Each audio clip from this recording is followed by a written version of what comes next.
ଫୁଲ ଫୁଲ ଏକ ଏମିତି ଜିନିଷ ଯିଏ ରାତିରେ ଫୁଟିଲା ପରେ ନିଜେ ଜାଣିନଥାଏ ସକାଳେ ସେ କେଉଁଠି ପହଞ୍ଚିବ, ମନ୍ଦିରରେ ନା ମଶାଣିରେ। ସୋ ସବୁବେଳେ ଉଚିତ କର୍ମ କରିବା ଦରକାର। ଫଳ ତ ଭଗବାନଙ୍କ ଦ୍ୱାରା ଆଗରୁ ହିଁ ନିର୍ଦ୍ଧାରିତ ଥାଏ। ସୋ ମୁଁ ଅଲିଭା ୱେଲକମ୍ କରୁଛି ମୋ ୟୁଟ୍ୟୁବ୍ ଚ୍ୟାନେଲକୁ। ସୋ ଆପଣମାନେ ଜାଣିଥିଲେ ମୁଁ ଫ୍ଲାୱାର ଏକ୍ଜିବିସନର ପାର୍ଟ 1 ଯେମିତି ସେୟାର କରିଥିଲି, ଆଜି ଷ୍ଟାର୍ଟ କରୁଛି ପାର୍ଟ 2।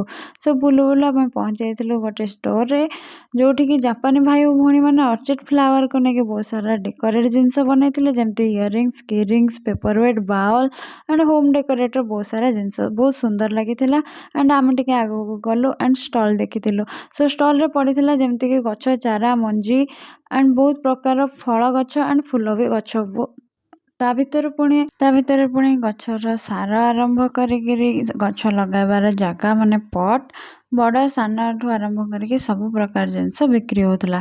ସୋ ଆମେ ଟିକେ ଆଗକୁ ଗଲୁ, ଦେଖିଲୁ ଖାଇବା ଷ୍ଟଲ୍। ଆଉ ଆମ ଓଡ଼ିଶା ଭାଇ ଭଉଣୀମାନେ ଖାଇବା ଯେଉଁଠି, ଆମ ଗହଳି ସେଇଠି। ସୋ ଖାଇବାର ଏତେ ପ୍ରିୟ ଆମେ ଭାଇ ଭଉଣୀ ଯେ ଆସି ଖାଇବା ଜାଗାରେ ସବୁ ଗହଳି।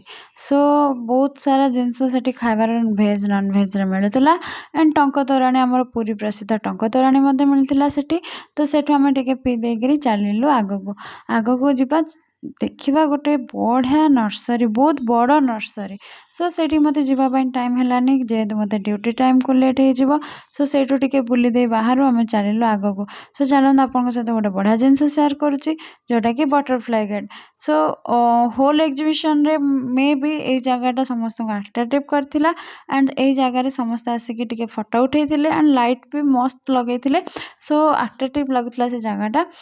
ସମସ୍ତେ ଫଟୋ ଉଠେଇଥିଲେ ଆଣ୍ଡ ମୁଁ ବି ଟିକେ ଫଟୋ ଉଠେଇ ଦେଇଥିଲି ସେଠି 3-4ଟା ଫଟୋ।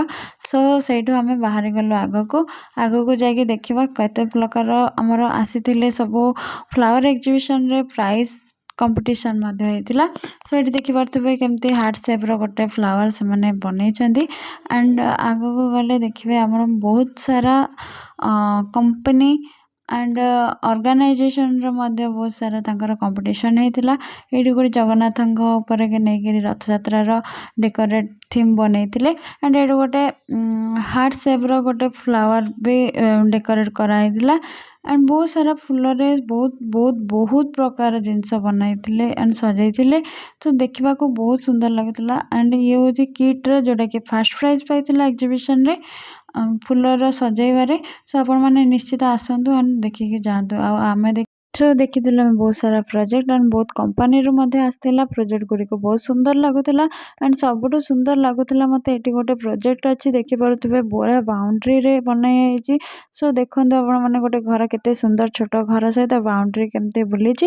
ଆଣ୍ଡ ମୋତେ ସବୁଠୁ ଭଲ ଲାଗିଲା ଏ ପ୍ରୋଜେକ୍ଟଟା। ଆପଣମାନଙ୍କୁ କେମିତି ଲାଗିଲା ମୋତେ କମେଣ୍ଟ ମାଧ୍ୟମରେ ନିଶ୍ଚିତ ଜଣାଇବେ। ଆଣ୍ଡ ଏଇଟା ହେଉଛି ଗୋଟେ ଗାଁର ପ୍ରୋଜେକ୍ଟ, ଯେମିତିକି ଗାଁରେ ମନ୍ଦିର ଥାଏ, ଘର ଥାଏ, ଝରଣା ଥାଏ ଆଣ୍ଡ ଗୋଟେ ଛୋଟ ମନ୍ଦିର ମଧ୍ୟ ଥାଏ।